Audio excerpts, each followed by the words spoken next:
Operation सिंदूर का मैं स्वागत करता हूं और हमारी भारतीय सेना के जवानों का अभिनंदन करता हूं।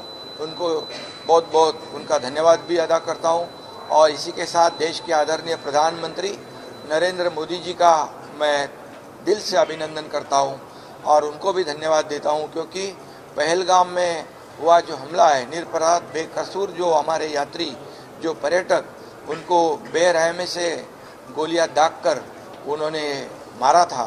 ये परिवार के सामने ही हमारे बहनों का सिंदूर मिटाया था और इसीलिए ये ऑपरेशन सिंदूर बहुत ही महत्वपूर्ण है और सभी लोगों के दिल में था कि ये बदला लेना चाहिए।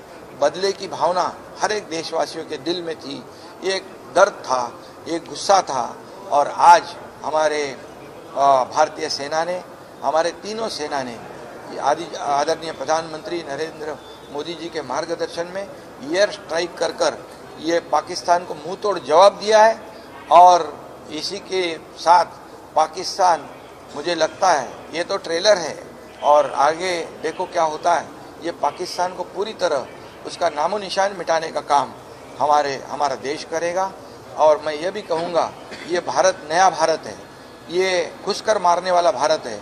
ये घुसकर मारने वाला भारत, उसने आज पाकिस्तान में ये 9 जो आतंकवादी ट्रेनिंग सेंटर है उनको तहस नहस कर दिया है, ध्वस्त कर दिया है और कई खूंखार आतंकवादी इसमें मारे गए हैं। ये बहुत बड़ी कार्रवाई है और इसलिए मैं फिर एक बार भारत के लोकप्रिय प्रधानमंत्री नरेंद्र मोदी जी का अभिनंदन करता हूं, क्योंकि जैसे पाकिस्तान ने हमारे जो पर्यटक है, जो टूरिस्ट है, उनको बेरहमी से मारा था चुन कर, ऐसे ही भारत के जवान पाकिस्तान के ये आतंकवादियों को ढूंढ कर मारेगा।